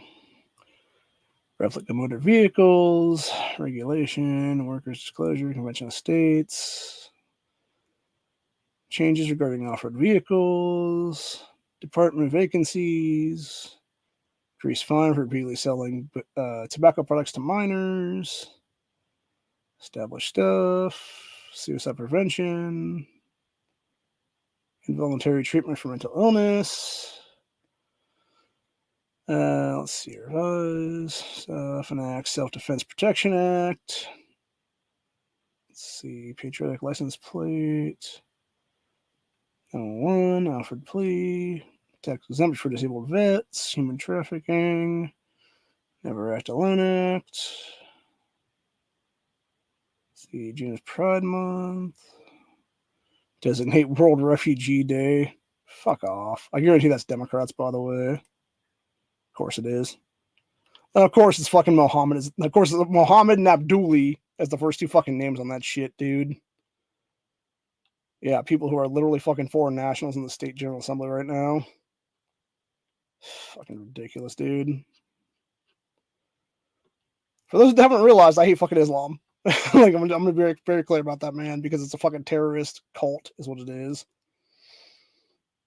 Anywho, let's see. Where are we at now? Umpire Recognition Month. Oh, here we go. That's the thing I was talking about with Williams and Company. It's HB 245 prohibits certain adult cabaret performances. And this is actually 2/3 of the Republican Party right now that's in the General Assembly currently on this for the State House. which is 43 of 64, I believe is what it is, 65, something like that. Which obviously King and Williams are the co-sponsors of this, and that's Barhouse and everybody else. My representative is right there on this. I'm actually pretty pissed by the 20-something that aren't on this list, actually, dude, because they should be on this list. Should be every single Republican on this list right now. Oh, here you go. Abolish death penalty. Let's see. Who's all on this right now? Let's see. Schmidt, and then Adam Miller. Okay. Adam Miller, Juanita Brent, Cedric Denson, Tavia Golonsky, Letitia Humphrey, Dontavius Jarrells, Bride Rose Sweeney, Cecil Thomas, Terrence Upchurch, and then a bunch of rhinos is what it is then. Including Jamie Callender, who's basically a Democrat in disguise. Adam Matthews should be ashamed of himself, so should Mark Johnson and Tracy Richardson, as well as Andrea White. So, anyway. But yeah, it's interesting when you notice those people and then you look at who's on HB170 because it's sort of the same people. It's Sweeney, it's Upchurch, it's Cecil Thomas, Golonsky, Miller, Denson, etc. So, yeah. Because again, going back to what I said earlier, you know, with Daniel Troy and child enticement stuff, dude, it's like these people are trying to do with our state death penalty because they should probably try it under is what it is for depriving us of our constitutional right to keep and bear arms. What it is here, man. So, anyway, yeah, these people are fucking scum, dude. They are scumbags. They are, if they're not active child molesters, then they're definitely enabling others to be, is what it is. And they're complete oath breaking sacks of shit for sure. 100%. They have broken their oath to office many, many, many times on many, many, many different days as they've been part of General Assemblies. They have tried to deprive people of our constitutional rights, keep and bear arms, to human life, etc. And they have no business holding office again in this country, is what it is. They should be removed from office immediately, arrested for various crimes, charged under deprivation of law, sit in jail for the next 360 days of their lives at minimum, if not 10 years to life imprisonment for that matter, and never be allowed to hold office ever again if they get back out. And it's as simple as that, really. So, anyway. But, yeah, needless to say, like I said, that's where we're at for the day. Hope you guys enjoyed this episode. I will be back later tonight on E Honda's chat as long as he does one. I know he got like food poisoning or something the other day. Didn't get a chance to have Sunday's chat, but we're supposed to have Tuesday chat tonight, so for two-way Taco Tuesday. So we might bring this back up again, and if that be the case, during that chat, just, you know, the fucking bullshit from Ohio Democrats versus Colorado Dems versus Texas Dems and rhinos, etc. there. Because they're all trying to push this shit, dude, at the end of the day. There's a lot of people that show their true colors very quick. That's what it is. When you give them enough rope to hang themselves, they almost always do is what it is, man, for real. Metaphorically speaking. I gotta make sure to reiterate that one, by the way, because fucking feds, you never know, man. They want to take that shit out of context again. But no, seriously. If you give people enough rope, metaphorically speaking, to hang themselves, they usually will, is what it is. And, you know, they'll end up with a career on the spot, pretty much is what it is there. And that's the problem. We're not actively, as the citizenry of this country, being legally allowed to remove them from office because of the fact that deprivation of law and other similar crimes are simply misdemeanors and not felony charges, what it is. Because if we actually did have felony charges on these things, we could simply walk on these state houses ourselves and citizens arrest these people for the various felonies they were committing at that point then. But because they're not felonies, and there's a reason for that, being the fact that these people know if they were felonies, that you could easily have things change very quickly in this country. That's why they will never make them felonies, is what it is, themselves, and why we have to remove them first, get in office ourselves, make the shit felonies then when we're in charge, and then go from there is what it'd be, and start charging people with the felony charges, what it is then. And that's also, by the way, when most cops in this country won't actually do their jobs then for misdemeanors, because again, they don't want to risk their own career, and in many cases just laziness is what it is, to go arrest somebody on misdemeanor crimes that might be like a 6-month jail sentence or whatever the case be at maximum, instead of actually having it be a felony and go after them hard for the felonies, what it be then. So, anyway. But yeah, deprivation of law, oath breaking, etc. should all be felonies in this country. When you're openly committing various criminal acts, there is zero reason for you to be in office anymore after that, dude. When you are openly calling for depriving people of their constitutional right to keep and bear arms, through unconstitutional Hitler-style gun rosters, you should be in prison right now, Daniel Troy. And it's as simple as that, really. So, anyway. By the way, for Buckshot Thursday, we'll talk about something that happened earlier today in Texas, which is basically there was an inmate who, I'm going to mention it right now, but then we'll talk about it more in depth on Thursday then for Buckshot Thursday. There was an inmate who basically was charged a couple years ago in the Texas penal system. This guy, by the way, should have been on Texas death row for what he did because he murdered I think it was 18 or 21 elderly white women. By the way, he's a black supremacist, just so we're clear on that one. Yeah, black supremacist murders 18 to 21-year-old elderly white women. Various horrible crimes. Total serial killer. Was let go in prison with a basically life imprisonment. And then finally got today by his cellmate and got fucking shanked. It's good. One less piece of shit for the Texas penal system, and the Texas taxpayers have to pay for his fucking meals. 3 hots on the cot every day. And that's exactly, by the way, what will happen more if people do away with state death penalties. All you're going to do is entice killers inside of prison to kill these fucking killers, dude. To kill these fucking horrible people. To kill these fucking serial killers. To kill these child rapists, etc. That's all it's going to do. It's going to be like, oh, well, y'all can't kill me then. So, especially if we're talking about people already doing life in there and shit like that, dude, yeah. Why would they got nothing left to lose, man. Literally, nothing left to lose. Except maybe a few months in the hole is what it is then. And then just get another sentence tossed on top of their already life sentence what it is there. So it's they were never going to see the light of day anyway, dude. So it's what the fuck's the point then? You're not giving them any incentive to not do it. I mean, hell, look at California's penal system, dude. Jonathan Watson. And I tip my cap to that man, dude. That guy did what needed to be done, honestly. Doesn't know who Jonathan Watson is. Jonathan Watson was the guy he was a crazy ass bald-headed motherfucker who had a bunch of tattoos on his face. And this was back in, I can't remember if it was during lockdowns or if it was right before lockdowns. But basically, he was in the California justice system, in the prison system there, at one of these state prisons, what it was there. And because California had already done with death penalty, by the way, years ago, you had him basically doing, I want to say it was life imprisonment then for something. I'm not sure exactly what the killing, not sure if it was a killing of somebody randomly or if it was maybe a child molester on the outside for that matter. But basically, he was inside the prison. He hated child molesters, obviously. That's a given. Most people do. And he basically, he didn't have a cellmate for a while. And then they basically sent some dude into his cell who was a known predator or whatever the case be. And then I guess they had some weird, out, I'm trying to think how it was set up now. It was almost like a weird little pod thing or something there where they had open air rooms and stuff like that with a bunch of double or triple beds on them is what it was there. And you had this guy sitting on one of these beds or whatever the case be, taunting everyone else because he was like, oh yeah, what are you going to do? Fuck with me or whatever the case be. And he's sitting there watching these child cartoons, the ones that for kindergartners and stuff like that, your Paw Patrols and shit like that is what it is, or even preschool kids is what it would be then. And he was watching various things like that were meant for small children and stuff like that sometimes feature small children is what it is then. And people were all like, dude, you better knock it the fuck off. And it got to the point where you had already had Watson at this point, and this was weeks leading up to this whole thing. You had this man who legitimately talked, he was putting notes and stuff to the COs and stuff like that, complaints and shit, and he's like, you guys need to get this guy the fuck out of here. I'm gonna do something to this motherfucker, kind of thing. That was the actual notes that this Watson guy was leaving to these cops in the penal system there. And he's like, yeah, man, you guys need to get this guy fucking out of here. Get him out of here.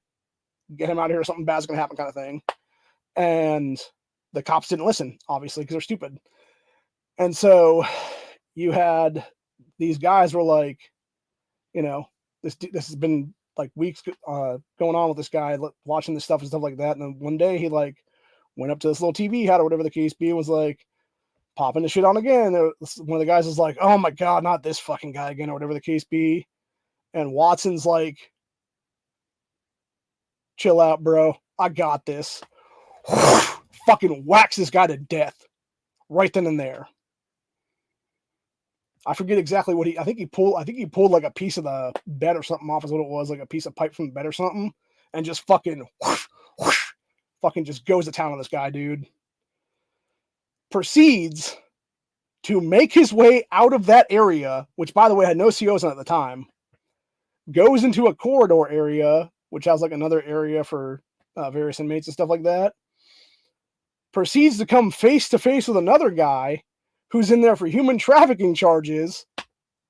And this was the direct quote that he gave was, "In for a penny, in for a pound." Takes this guy, whoosh, beats his ass to death on a fucking staircase. Kills 2 pedophiles in the time span of about 15 minutes. Confessed to the charges later on, has not been charged in the past couple of years now with those guys' deaths. Just has more life in prison is what it is there. That's the thing, man. You piss off the wrong person in prison, that's what's going to happen to you. You know? I mean, hell, there's that one, I forget what the guy's name is here on YouTube. It's like Chad or Chaz or something, I think, maybe, or maybe wrong about that one, actually. He's that one big old guy with the beard and shit, though, who is, I think he did a bunch of prison time in Oregon is what it was there. And he even talked about, like, pedos or chomos, what we're going to call them there, you know, child molesters. And he was saying how those guys are treated in federal prison there, where he was at. And he's like, yeah, they basically got their shit kicked in every day is what it is, man. As they should. And that's the entire point, is people do not put up with people being okay with child rape and stuff, dude. Nor should we be. And when you're actively pushing for that shit, Daniel Troy, Richard Dialogua, etc., maybe you don't need to be part of the House General Assembly anymore, motherfuckers. And it's as simple as that, bro. Yes, there needs to be changes to Ohio's laws. There needs to be better statutes, better, you know, a lot of red tape cut off and stuff like that. But stopping parents from pressing charges against potential child abductors that are potential child molesters because you fuckers want to keep letting these pieces of shit back on our damn streets with a fucking slap on the wrist instead of a one-strike law, death penalty for child molesters in the state of Ohio. You are doing a recidivism rate that will continue on and on and on again. And by the way, there should be one-strike laws across the book or across the board on the books right now, nation fucking wide, for pedophiles in this country, dude. And I mean that shit seriously. And it's one thing that I 100% will have as part of my platform when I run for governor of the state in 2026. Because we are not letting this shit go ever, dude. Pedophiles, child traffickers, all of them, dude. Across the fucking board. One and done. One strike, you're fucking out, bitches. And it's as simple as that, really. And that's what I said about the end of the day. Hope you guys enjoyed this episode. I will see you all for Buckshot Thursday. Till later, like I always say at the end of these, hug your husband, your wife, your kids, whoever. Call your mom, your dad, your uncles, your aunts, grandma, grandpa, whatever it is. Because you never know if today's going to be the last day you get a chance to talk with them or, you know, hang out with them or whatever the case be. Because we never know what's going to happen in this crazy world. You know? Could be randomly doing something and then boom. Everything gone in a second. In the blink of an eye. So, but yeah. I'll be back tonight on Honda's chat, hopefully. It should be around, I want to say 10 maybe, give or take. 9:30, 10 o'clock, someplace in there whenever he does it up. I want to say it's around 10:15 usually when he does it there, maybe 10:30. So, yeah, I'll be on that though, as long as he has it. If he doesn't have it, if he does not do one and tells everybody straight up like 8, 9 o'clock tonight that he's not going to do it, I will actually schedule something on this channel then to do a takeover chat for him or something then. But as far as I'm aware, he's okay now. His food poisoning was only like a day or two is what it was there. So from my understanding, what he was saying last night was he was going to do it tonight. So hopefully that's the case. And we could just be on there talking and bullshit. And then if that be the case, and maybe I'll bring up some stuff here about these disgusting ass people who are trying to push through red flag laws, universal background checks, and child enticement laws while actively not being removed from office, and also in some cases are trying to do the death penalty for that matter. Biggest shocker. They know what's up. They know what's up, man. They know what's up. And you guys know what's up too. I'm not going to say it out loud. I don't need to. I've already mentioned it enough times in this episode. So anyway. But yeah, other than that, that's where we're at for the day. Hope you guys enjoyed this episode. And I will see you all for Buckshot Thursday. Hopefully Corey will be back then. And maybe a few others too for that matter.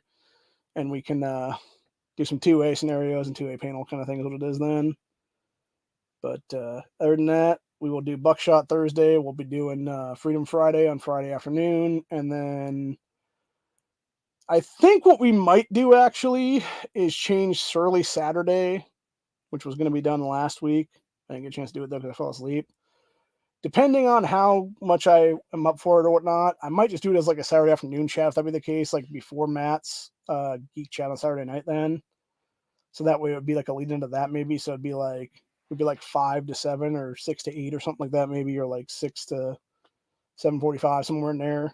Like a 2 hour and 45-minute chat, something like that is what I'm thinking off here right now. Or potentially what we might do is we might change it to Surly Sunday then, and it would just be a lead into Honda's chat then. So it'd be like, again, afternoon chat, like 5 p.m., 6 p.m., something like that my time, for like an hour and a half then, or so, give or take. And it would just be like a couple hours later, it'd be Honda's chats then. So I'm debating right now how I want to do this.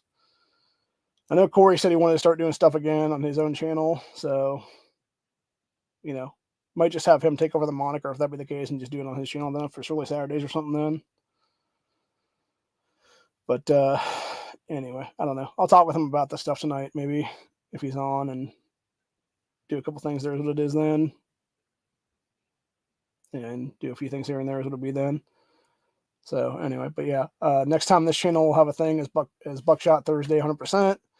I may or may not do another Grandstand tomorrow. I'm debating right now. I want to say it would be 300 if we do end up doing one, because I think I'm pretty sure I did 299 now, and this would be the previous one to that. So it should be episode 300 then.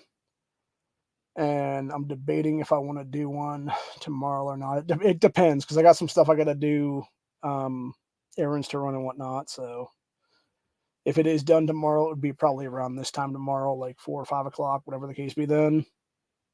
But anyway, yeah, it really all depends, man. Again, life takes priority is what it is. Can't do YouTube every day is what it is there. So, but we do like to set stuff up throughout the week for, various chats and things. That's why we always tend to do Buckshot Thursday. We always tend to do Freedom Friday and stuff like that.